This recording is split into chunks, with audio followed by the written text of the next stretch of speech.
ಹೇ ಶಾರದೆ ದಯ ಪಾಲಿಸು, ಈ ಬಾಳನು ಬೆಳಕಾಗಿಸು.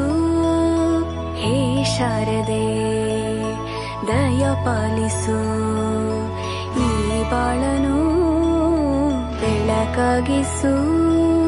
ನಾಳೆಗಳ ದಾರಿಯಲೇ ನಂಬಿಕೆಯ ನೆಲೆಯಾಗಿರಿಸು, ಮುನ್ನಡೆಸು.